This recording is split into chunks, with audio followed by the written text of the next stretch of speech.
I'll tell you why.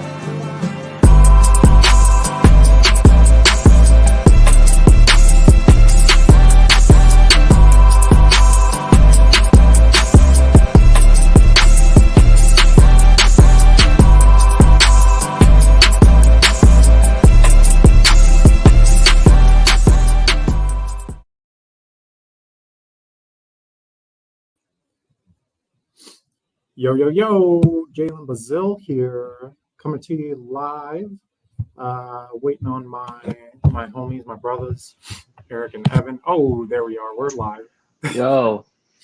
What's up? Hey. Welcome everybody who is seeing and who will see this. We are pretty excited to have this positive masculinity talk, resurfacing these talks from our TDF site. So if you're interested in, after this one, hearing another one, please go back and check our website. We have some others in our library. Today we are joined with Eric Arce and Evan Green and myself, and we were the producers, filmmakers, editors, photographers for the recent film See Us Heal. This was a self-documented bikepacking trip that the three of us took in order to create a safe space and for us to kind of showcase our work, as well as talk about these topics of masculinity, kind of social, emotional, or psychological and emotional healing, kind of all this work that we are doing and that we want to just elevate within this industry. So I will introduce myself and then give a quick intro on Eric and Evan, and then we will dive in. So I'm Jalen Bazile. I am located in Colorado, ancestral lands of the Ute, Arapaho, and Cheyenne. I've been here for a long time, and it is home to me. It is where I ride my bike the most, and you'll see me this year taking on some big races and out doing a lot of community organizing back on the bike. I'm a creative and I have a company called Travel Wide, a bikepacking outfitter. Eric to my right or left, I don't know which one that is. Crazy talented photographer, located in Salt Lake City for now. And it's coming to you from Durango, Mexico? Question mark? Or is that just where your family is from? That's where my family's from. Yeah, I'm from LA area. West Side. Yo, you know your boy was born in LA or just outside of LA. Oh yeah. Yeah. So, anyways, you can find Eric's work all over the cycling industry. Literally, probably, or not even probably, for certain, one of the best photographers out there, capturing a lot of stories with honor and dignity and incredible talent for a lot of the BIPOC riders and athletes that are out there. And then we have Evan Green, crazy talented videographer, geologist, mad mountain biker as well. Following his line is one hell of a time. And Evan, you are in Albuquerque, correct? Nice. Yes. Nice. Recently moved to Albuquerque. And he was the videographer on this project, See Us Heal. So to kick us off, I want to give us a overview on pretty much why we chose to do this project, like what made us decide to touch on these topics like positive masculinity and mental health, healing, and what brought us together. So Eric or Evan, would one of y'all like to kick off on kind of the big why behind the project for you personally? Yeah, I'll start. I think for me, there's a lot of really great projects like biking and bikepacking projects, but one of the things I really see lacking is talking about, emotional health and emotional well-being, especially when you do things that are challenging. Like there's not really the word mental health gets thrown around, but we don't really actually talk about it. Mm-hmm. So it's like, we know it's there, we know it needs to be talked about. And in particular, it's not usually men of color talking about it. So I think that's really important, especially like I think everyone's mental health is shit, especially since the pandemic and just so many things being thrown at us that it just felt like such a, I don't know, like bikepacking, you often feel really raw with your emotions and there's this opening for vulnerability. So we thought it was really important to really touch up on those things, and since we really hadn't seen it. Well said.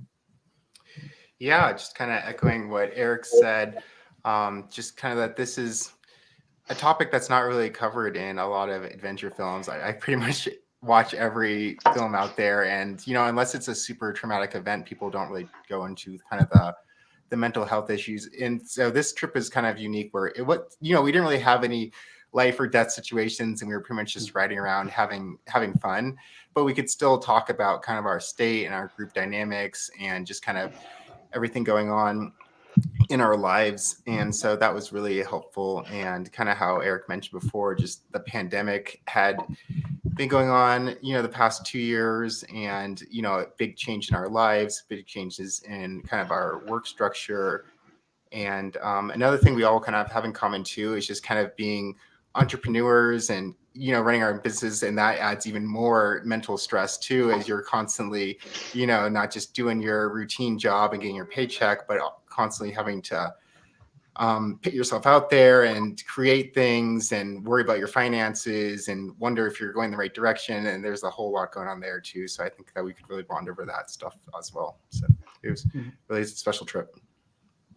Nice. Well said. I echo both of those sentiments so much. I think it was also important to create a project so that showcases what it looks like, men of color talking about these topics, kind of what Eric was saying, because there are men doing the work of kind of dissecting where we come from and what has happened to us, and we're in therapy and we have our support system.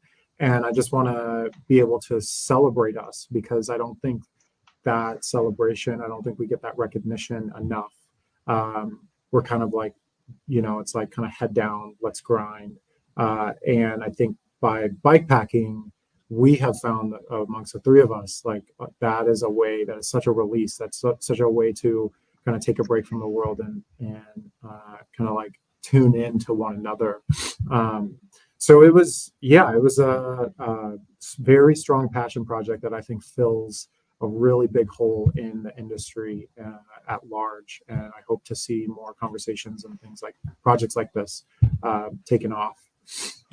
And to get into some questions. One thing I do want to touch on really quick is like Evan made a really good point about, like we're also have like our own small businesses. One thing I was thinking about, like, damn, Evan, I think you're in the same boat. Like we became freelancers in the middle of the pandemic. And then also now there's like this crazy economic crisis, recession. So it's like, what a wild time to become that, Anyways, I just wanted to acknowledge that. Yeah, 100%. So to start with some questions, to kind of get into some of the tactical things about the film, what was it like for y'all to shoot? I mean, we've done this before, but just to let people know and fill in, like, this was a self-documented bikepacking trip.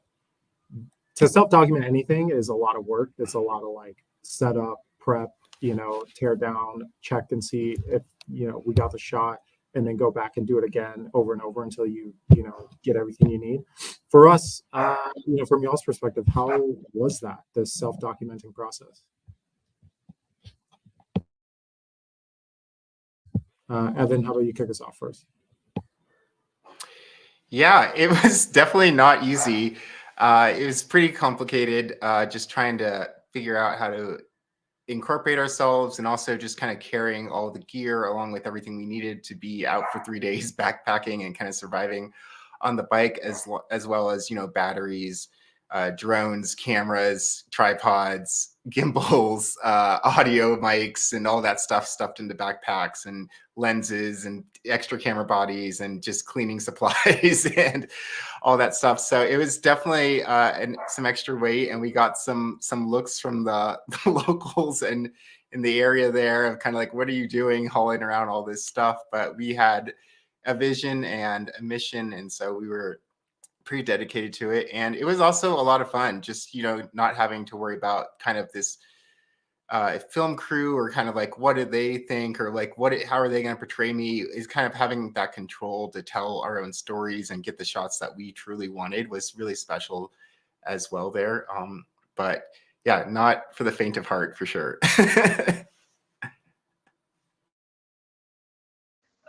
Well, first off, like the amount, I think I carry around a lot of stuff, but when I see Evan's setup, I'm like, holy shit.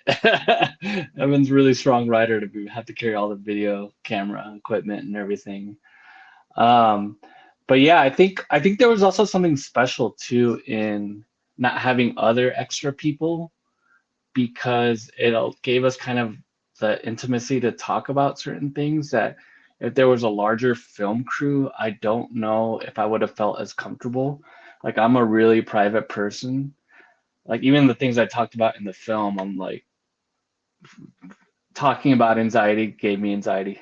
Like, it was like, I don't know. It's like when the film came out, I was like, fuck, what did I do? Like, why am I talking about this? But yeah, I think like there was also something really cool to just have like the three of us kind of feeding off the energy in a small space creatively. Like, I think some really cool stuff came out of that. And yeah, I think something unique came out of it. Agreed. Yeah. I do want to say, like, reiterate again what Eric just said about Evan. Evan, if anybody has ever bike packed and did a film project with Evan, you know, Evan, you are like one of the strongest, most technically sound riders I've ever been, because your bike weighed probably at minimum 2 of mine, and you were like moving it through the forest like those aspens like it was a feather. I was just like, what is this? Um, and Eric, that's a really special thing that you said, man, because when the three of us were together, it was super safe, and just like it was like this brotherhood that we had, where it's like, okay, we're creating this creative project and we're out here. And I think the role of the natural world to kind of like hold us in that moment, while we each, you know, at different moments shared like what we were going through, or like what's on our horizon, or what we're, you know, kind of fumbling through the words in order to try and say what we're trying to say. That was really special. And I don't think we would have captured that in nearly as deep of a way if there was, like, you know, a PA and a sound guy and et cetera, et cetera. So, you know, kudos to us for doing the hard work of self-documenting, because I think that was the only way that this film was going to happen, you know, in the vision that we had. So love y'all, brothers. Let's do it again, but maybe document somebody else. For those kind of tech people out there who let's see, Evan and Eric, what were y'all shooting on? I think some people like to know, like, what are you bringing out into the field, if you don't mind disclosing that. Not giving away my secrets. No, I'm just kidding. Yeah, I shoot a Nikon D850, and I use 3 lenses. I use a 14 through 24, 28 through 70, and then a 70 to 200.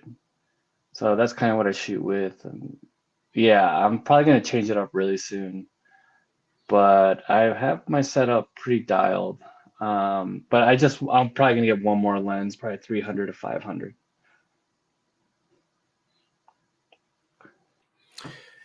Nice. Yeah, I was using the Sony mirrorless cameras mainly. I think the Sony A7 IV and 24 to 105 lens most of the time, maybe a wide angle 20 mil. and yeah, and a DJI Air 2S drone, and yeah, a bunch of other little accessories. But that was the main setup. So pretty simple to keep it light while out in the mountains, but still get some great footage. And then we had some GoPros rolling too, and some phone action and like little handy cams and things. But that was about it. Nice. Let's see. Another question we have is, we're talking about some kind of sensitive topics, such as our own stories and where we come from. Was there for y'all any, or rather, what was your hesitation to disclosing anything that you disclosed in the film? Like, what kind of hesitation did you have, if any?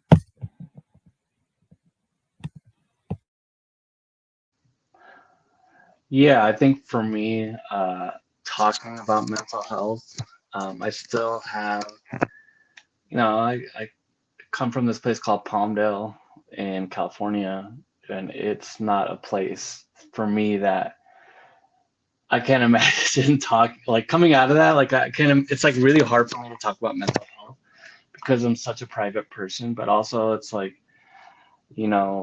I come from a Latino immigrant place where you definitely don't talk about that. You don't talk about mental health. You don't talk about anxiety. You don't talk about depression.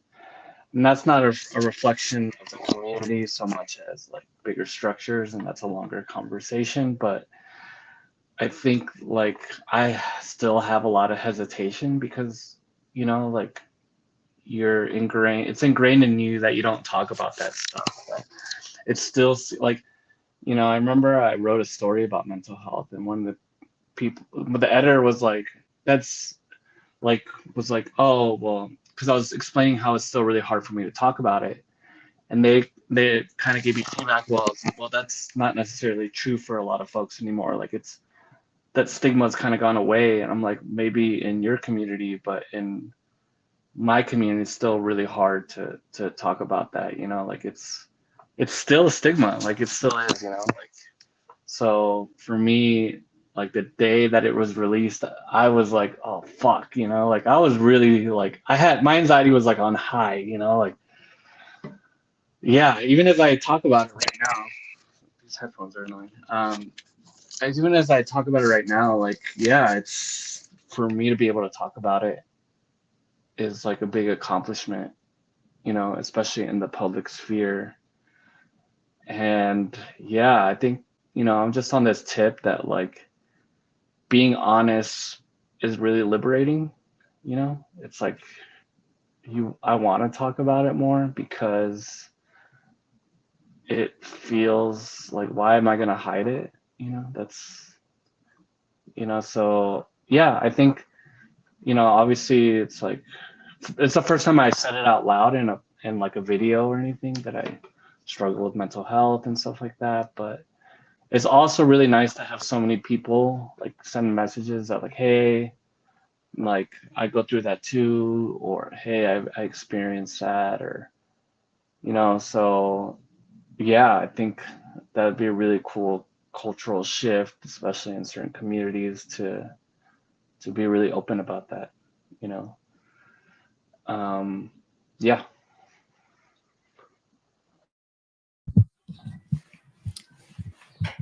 Nice. Yeah. Thanks, Eric. Yeah, I feel like I'm kind of a person that really hasn't put a lot of work or time into my mental health, or a lot of time kind of diving into that world. So this trip was kind of a great spot for me to start from. And I think if we're talking about masculinity, I think maybe one of the reasons I've never really invested in my mental health, or really put the time and effort into improving it, or forming a deeper connection there, is that it's kind of easy to hide and just ignore that kind of stuff. And especially if you're a guy, I feel like that's almost encouraged more in our society still today. I mean, things are changing, but I would still say that, on the male side of the spectrum, that there's not a whole lot of support and encouragement for really doing this work, and, becoming more in tune with yourself and everything that's going on in your head. I still have a lot of work to do, but this was a great starting point for me, just to kind of get the ball rolling and see where I'm at and learn from the two of you. That was beautiful, brother man. Thank you. I think for me, something that I really hesitated with is just speaking, like vulnerably speaking about where I'm coming from, and I think I get a lot of anxiety about not having my words right and like saying something that may not be 100% true, or saying something that isn't accurate to what I feel. And it's not that I can't say what it is, like I don't have the ability to say what I feel. It's more like I'm just still searching for the right language. And I think that kind of building of my vocabulary is something that gives me anxiety, because I like to say what I mean and have that be very clear. And going on camera and like being okay, this is where I am and who I am and what I come from, and how I feel. Those things are going to change. So it's kind of the hesitation was, a really good practice for me to kind of let down any expectations and just show up as I am. And it's like, some of the things I said, it's like, oh, well, I may change my mind later, and that's okay. And my own work that I'm kind of going through. So yeah, and I really hear you, Evan. It's really easy to I felt this for a long time. It's really easy to just kind of ignore it and put it on the back burner, as it being like what's really going on up here.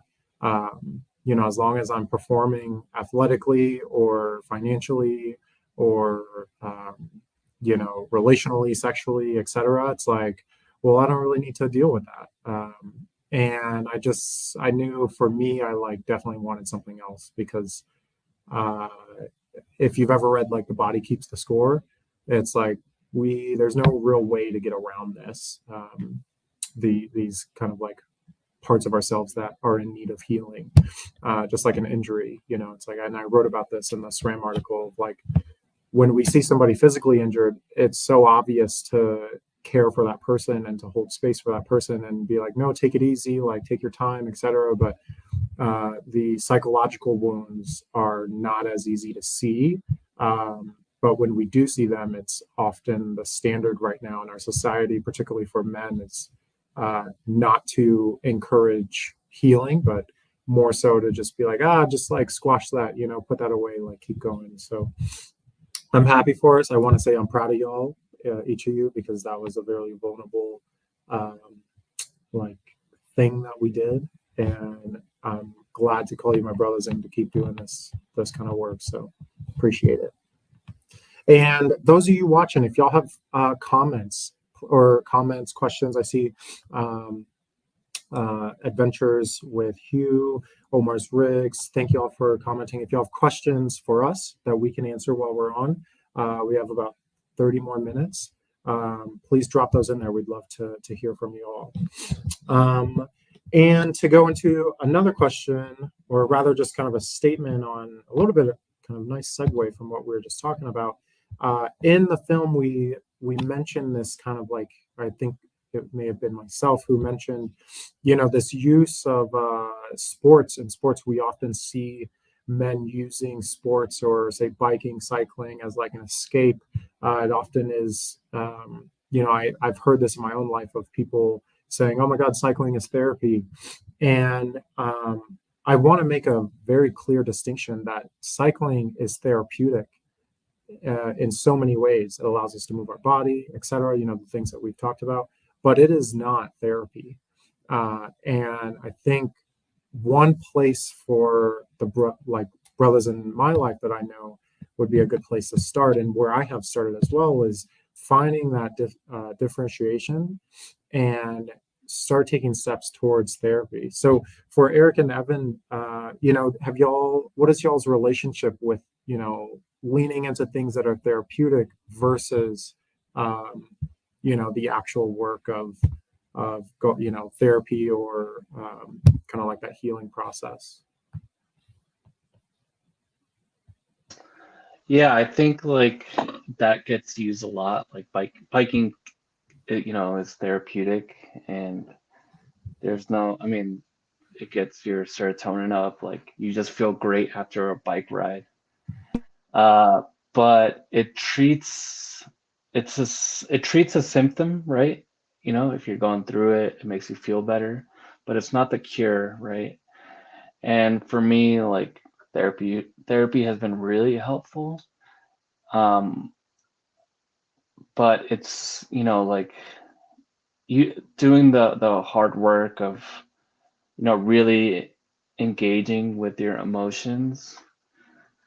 There's no bike ride that will be able to solve that, like if you're really going through it. I'm like obsessed with these shows where like these people go out in the outdoors and they're like, oh man, like the outdoors are therapeutic. I'm like, you don't have to spend 3 months isolated in the woods. Like you just do like 2 sessions of therapy and that probably will be a lot better. But like these hobbies or whatever you want to call them, they can't be a substitute for like it could be a vehicle for which you can heal and do some really great things, but it's not going to be the substitute for doing the work. It doesn't have to be therapy. It could be whatever it is, but you actually have to engage with those emotions in some way.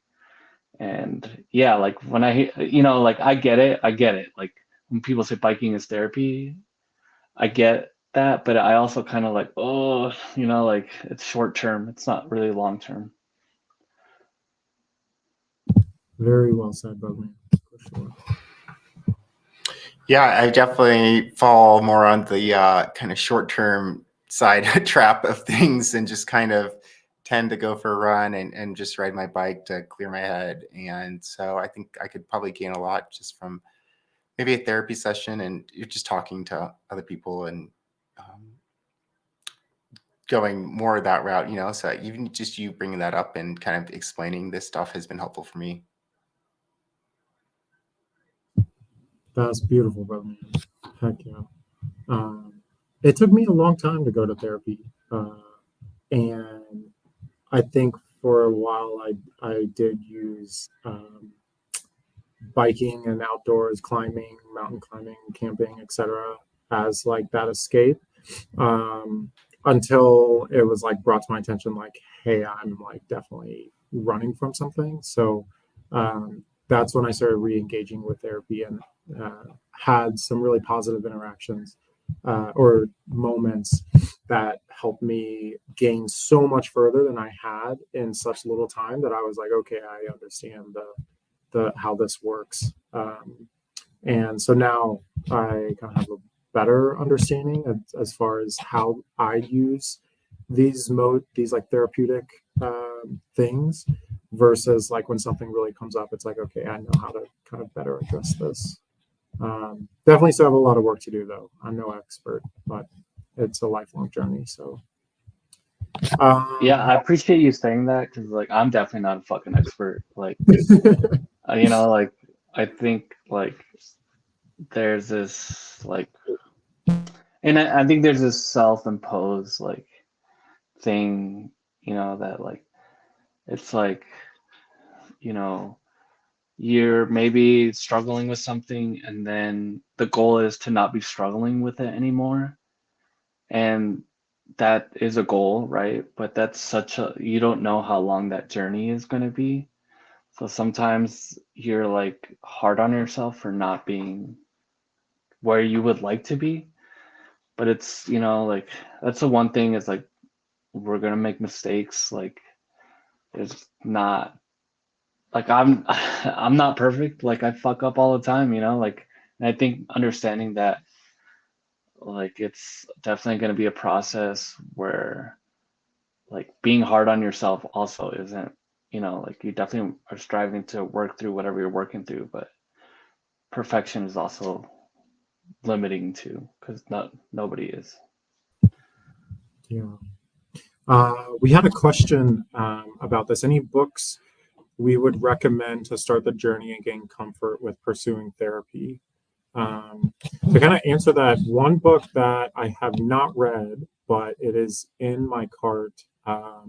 I had to stop myself from buying so many books, to be honest, but that I am really looking forward to reading and has had an immense kind of ripple effect across the, like, I don't know what industry this is, but just amongst like particular circles of men, is Cry Like a Man by Jason Wilson, fighting for freedom from emotional incarceration. And I can drop that in the chat. Very, very powerful book. If you follow Mr. Jason Wilson on Instagram, his work that he does with men and young boys is transformational. And he is a huge proponent for men kind of like embracing their emotions and like escaping that emotional incarceration that we are taught to do. Thanks for dropping that. Cry Like a Man by Jason Wilson. Another book that I would also recommend is it is called Atlas of the Heart. This is a map per se of the human emotional experience by Brene Brown. It's called Atlas of the Heart. It pretty much breaks down how emotions work in our body, kind of the reason why they come up, the reason why they come up, and then how to also navigate particular emotions and like what's really fueling them. So that book I go back to all the time. Dr. Brene Brown did a really great job on that one. What about y'all? Do y'all have any book recommendations if you're readers?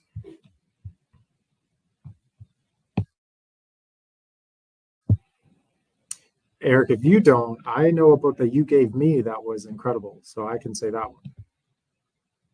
You're muted. Eric, you're muted. My bad.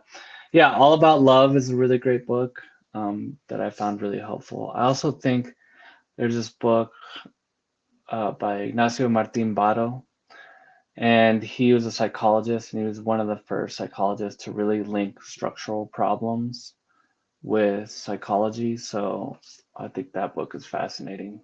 But yeah.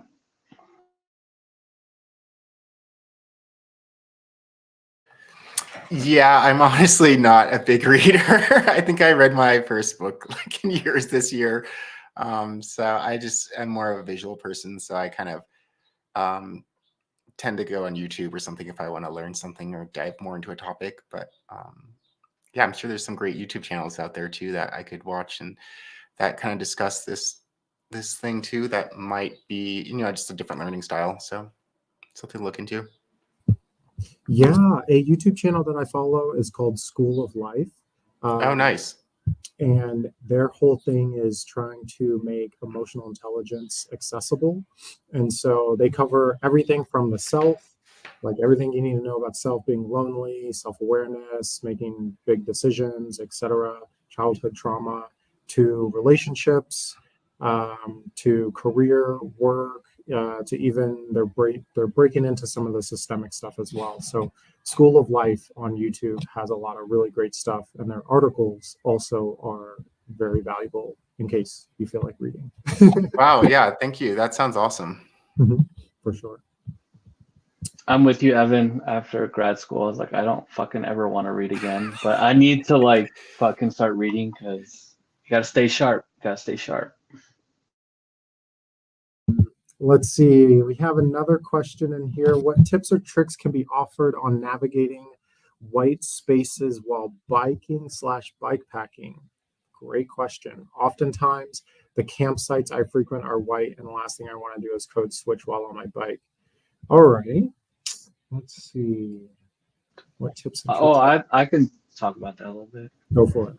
I've not. Sometimes it's like you gotta code switch because you got to, but sometimes it's like self-imposed. You feel like you got to code switch, and it's like just do your thing, like talk how you talk, just be who you are. And yeah, like I used to feel a lot of pressure to be like, oh, I gotta act like a certain way, but once you kind of give up on some of that and you're just out in the campsite, it's really nice. But I also understand that it's like, you know, there could be a safety thing too, for sure. But yeah, and not those times, it's really, it feels really nice to just be like, fuck it, either you like me or you don't. I would say while on the bike, particularly bike packing, people are often, what's a good way to say this? When I show up on a bike, people are often, they lay down their any type of like aggressive intention for the most part. And I've been through some really, really sketchy places where, let's just say, like, Black folks don't go. And I'll get some questions for sure, but I think being on the bike actually invites people towards you, in my experience, like in a better way than if I were to pull up in a car. So know that when I bike, my kind of belief and faith in humanity is often like reinvigorated, but that doesn't negate having some street smarts about where I am. Even at like campsites, like with bike packing, it's pretty easy to stealth camp, and I have almost mastered it. So I kind of am privy to my surroundings and just making sure like I have an escape plan, or like if I'm going into an area that, you know, I may not want to stay long, it's like I know exactly where I'm going, how long I'm going to be there, what I need, and like I can get out. So that's kind of my plan. Great question though. Let's see, to keep going on some of the questions we had. Could we each speak about something that we learned about ourselves during this project? I think that would be really helpful.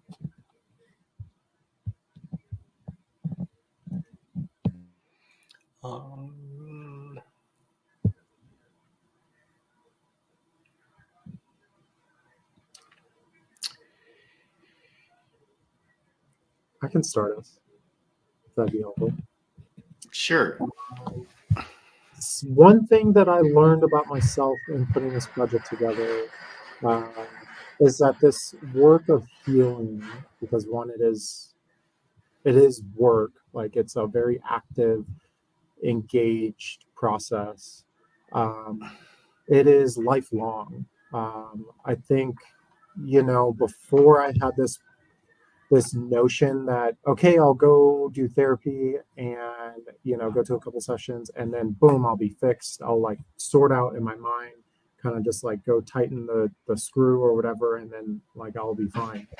And I think over this process and thinking through a lot of in my own healing journey, honestly, and the therapy that I've done, and like the culmination of this project coming to fruition, I've learned that my perspective has changed in that this is going to be lifelong. Like I'm always going to have to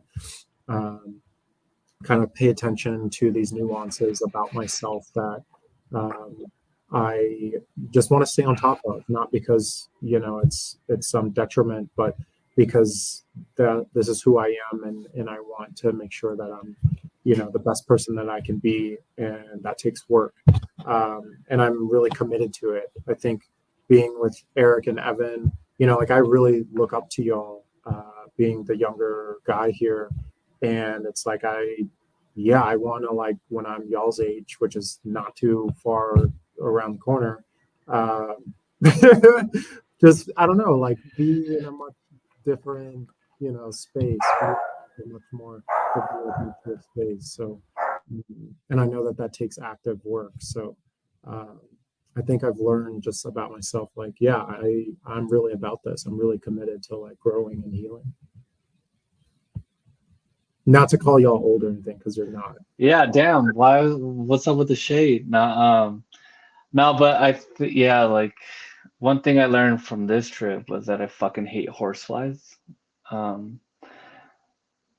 get that they need to exist for our ecology, but fuck horseflies. No, but it was actually like one thing that, yeah, it's just was really cool to, also be with other creatives too. I think I really enjoyed that. I like, getting ideas from other folks. And so like I like being collaborative. That's what I realized about this trip is it's really cool to just shoot ideas off folks. And yeah, I think yeah,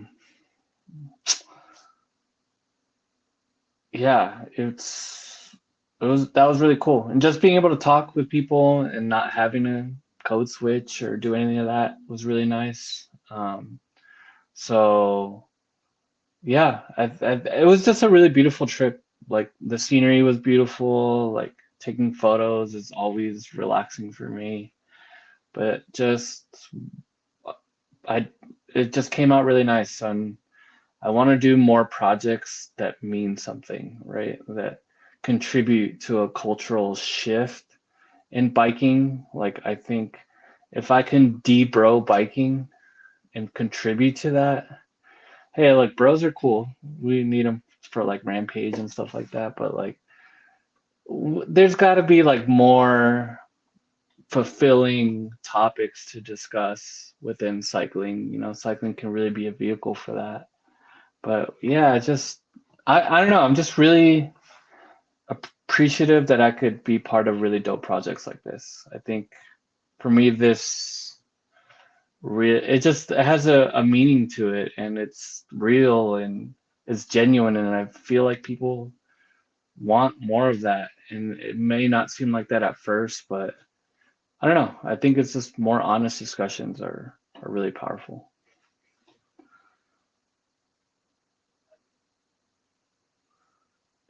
Yeah, I kind of learned similar to Jalen, just that this is going to be like a long process that is, ongoing throughout your life. What else did I learn on this trip? Just kind of like group dynamics too, of all of us trying to, see our visions come to life and kind of what to spend time on, and just kind of managing everyone's personalities and making sure everyone's happy. And yeah, I also learned I can get kind of hangry if I don't eat breakfast, maybe. So that can be helpful. But yeah, also just kind of how fun it is to go on these trips with your friends is a takeaway too I had. It was also good to have this balance because like y'all are the most in shape motherfuckers, and then I'm like, yo, let's chill. So it's cool to like kind of even that out.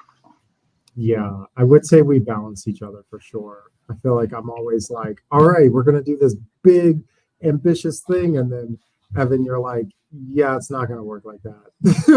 And then you're like, well, this is what we, and then Eric, you're like, this is what we can do. Like, let's do this. And I really appreciate the balance that we have. Thank you all for your vulnerability and answering kind of like what you gained from this and where you are. We have a couple questions kind of lined up, so I think it'd be great to dive in. One question is, what are examples of toxic masculinity in the outdoors? Ooh, who would like to start? I mean, Eric, you just said you want to hashtag #dbro biking. You should definitely come out with a mug.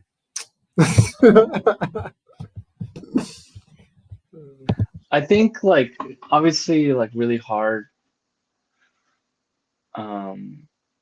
bike, like really like that kind of suffer fest can sometimes, if that's the only thing that's being shown, this just doesn't really show a wide range of emotions about things, like even within mountain biking, like even with big like drops or jumps or things like that, like I would love to hear the perspective of somebody hitting those things as like the fear that goes into their heads or like what they're thinking about. And it's like, just showing different perspectives on things that are already happening would be really powerful. But yeah, I think, just only having, like a male perspective or only having a certain demographic or, that can be really toxic because that's the only messages that we're going to get. It's like really one dimensional.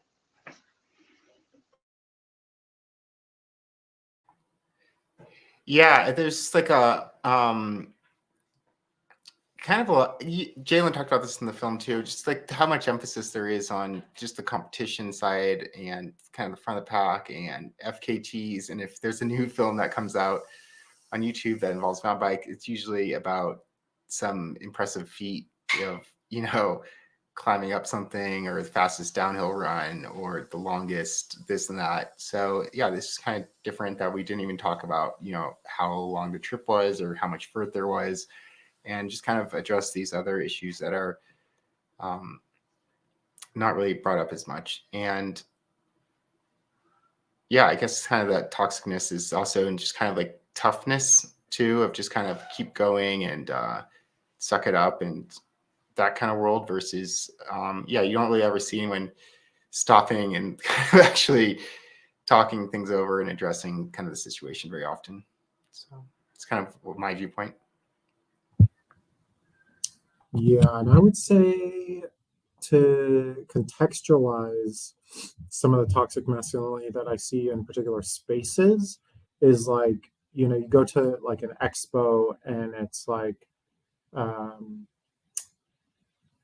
if you're not wearing what everybody else is wearing, if your bike isn't like $10,000, and if you're, you don't have the like pit viper glasses on, and you're not speaking the like, the bro, it's like you're kind of pushed to the side a little bit, and it's just this like it's this social dynamic that is very uncomfortable for even the people that are entertaining it.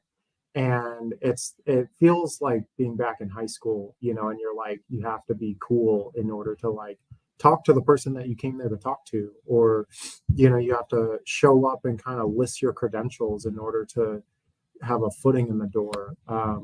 I think in those ways the toxic masculinity really needs to die, because it's like, we're here, we're all professionals.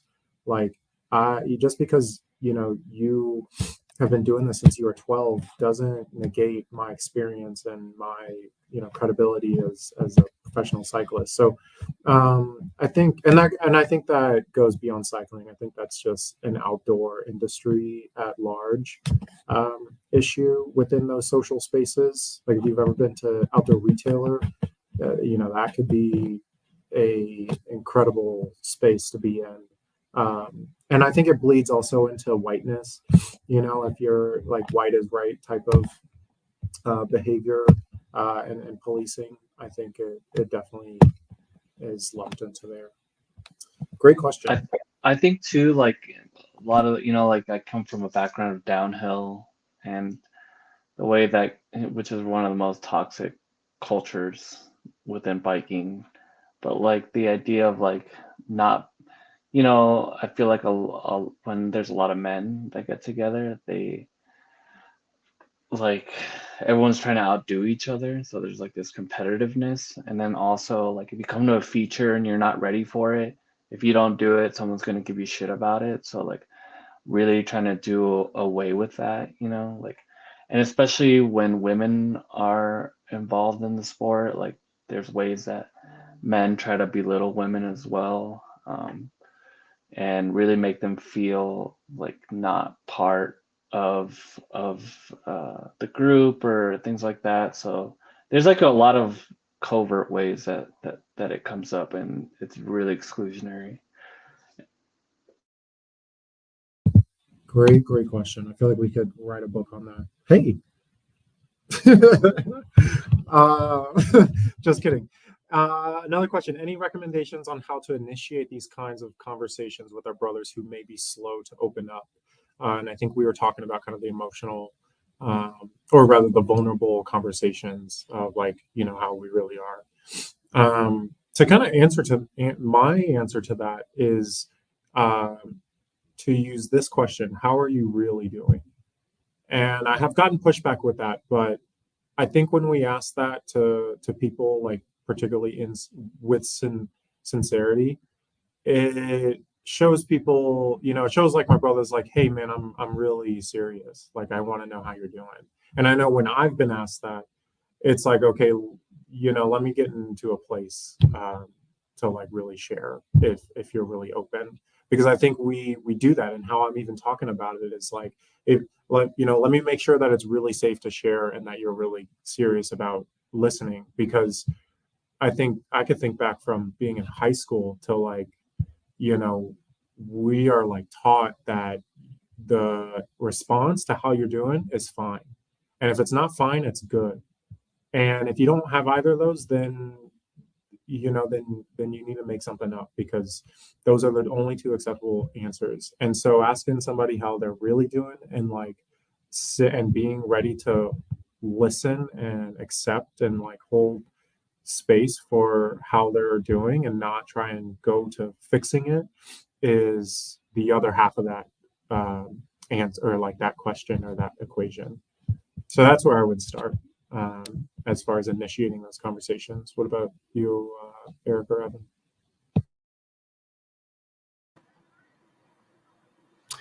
Yeah, the question kind of mentions that some people can be slow, and I guess I would just acknowledge that it could be kind of a slow process, and it might not be as quick of a conversation as other friends, and that it might take time, and you just kind of gotta make sure everyone's comfortable there. And I think that if you're genuine, though, people will see that and give you the same energy back. Yeah, I find also, like, especially with like friends and stuff like that, that men are more likely to talk when doing a sport. Like asking people about their mental health while doing something else. I don't know what it is, but it's like usually men are more likely to talk about that. But yeah, that's what I've always found. And we have one more question here. This is a great question. Were there ever times where frustration took place on the trail, and how did you all overcome that moment? Yes. Who would like to speak? Who would like to speak? Remember that time we got lost? And then it like led to nowhere? Well, I was frustrated because I was out of shape. So I was just like, we get to the spot and we're like, we had to turn around. I'm like, dude, I'm so tired. But y'all were like, oh, that's totally cool. And I was like, man, fuck y'all. No, I'm just kidding. But honestly, it wasn't like there wasn't anything. The only thing that was really bothering was the constant bugs. Like that was frustrating for me because it was so itchy. But other than that, I felt like we all did a really good job of checking in with each other. What did that look like when we were checking in with each other? Like, I think there was a point where I was worried about light to one of the destinations, and so I was like, yo, I don't think we should do that. And like we had a good conversation about it. And we eventually, like, everybody was heard, and we kind of like compromised on the location. I don't know if y'all remember that. Yeah, I think we did a great job being flexible, because we kind of left the door with one plan, and the weather came in and we ended up moving slower than we expected, just with how much filming we had to do and just the wear and tear of the summer heat and the bugs and stuff. And so I think we definitely had some meetings throughout the day and discussed what was how things were going and what was reasonable to continue on from there. And so I think that kind of helped keep everything in a good place and keep it from getting out of control. Because yeah, it can be hard when you're just like in this small group out in the woods together to really make sure that everyone's on the same page and that no one's feeling like their feelings are being hurt or excluded or anything like that. So I think we overall did a good job kind of recognizing when things were getting tough and we made a mistake or something wasn't realistic, and kind of evaluating that together and moving forward. Nice. I do want to own, we got lost because of me. And it was right after climbing the most monstrosity of a hill. We were like pushing our bikes and lifting our bikes up and over trees. It was ridiculous. And then we got there and it was so buggy. And it was like private property, because it was like this like laboratory thing that we couldn't enter with bikes. And I felt pretty bad. So thanks for But it was beautiful. It was. It was, the area was really beautiful though. Yeah. Y'all So saw even though maybe at the moment I was like a little annoyed, but overall, like if you're on your bike and you're out there and we have food, I'm like, I'm cool. I'll be fine. Yeah. Awesome. So we are gonna go ahead and start wrapping this up. Let's see. Let's see. One more question. How did you navigate what masculinity means to each person and embracing diversity in thought? Yeah, I think we to kind of jump into that question, that's a great question. I think as the in kind of post edit, we had some I definitely had some learning curves on just like how creating a whole film works and the timeline for that. And I think I want to say, I mean, Evan did an amazing job with pulling together our narrative, bringing them along. And there's always this feeling, I don't think anybody who is in film like doesn't walk away with this like, oh, I wish I said this differently, or I wish we did that. There's always those moments. But I want to commend Evan for weaving our narratives together in such a cohesive and like beautiful and powerful way, because what we had a lot to work with, and I think he was able to pull out the pieces that stood out, and our narrative was really strong and powerful. So thank you, Evan. Snap. Yeah. Thanks. So we're going to go ahead and wrap up our masculinity talk, but thank you all so much for your comments, for tuning in. You can, let's see, I want to Wait, what's next? I think. Yeah, I want to end on having us share kind of what's next for each of us, and then to invite our viewers and everybody to, if you have more questions, please find us on social media. And you can reach out to us personally for questions or thoughts, or just, we love conversation. So please reach out to us. We'd love to connect. So Evan, what is next for you, brother man?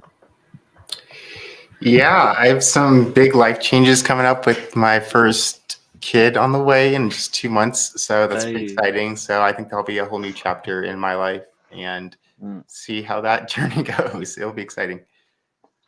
Congrats. Congratulations, brother man. I'm so happy for you and Sean. One project that I'm really working towards right now is trying to do a photo book about Mexico. So I'll be going to Mexico next month quite a few times. So really excited about that. But I'm also hoping that this project makes a part 2. And we go somewhere internationally, maybe. So that would be cool. You heard it first here. Part 2, baby, on the way. Yeah, yo. Can we get the air horn back there? Jamaican air horn? Can we do that? Anyways, and let's see, for me, what do I have next? I am going to be putting on monthly events for Travel Wide. You can find out more at travl.wide on Instagram. I'm going to put on group rides, bikepacking trips coming up. And then I have a pretty big race year. I'm going to be ultra racing. So those are the things that are on my to-do list, and there'll definitely be some creative projects in and around the mix of that. So yeah, and keep a lookout for what's coming with TBF. We have some really exciting and special things to share with the world coming soon. So please keep a lookout. And I want to just say thank you again, Eric and Evan, brothers. I love y'all. I can't wait to see you again. Evan, I am coming down to New Mexico in like a few weeks, so I will hopefully see you. And we're out. Thanks, y'all. That was fun. Thanks, everyone. Bye, everybody. Bye.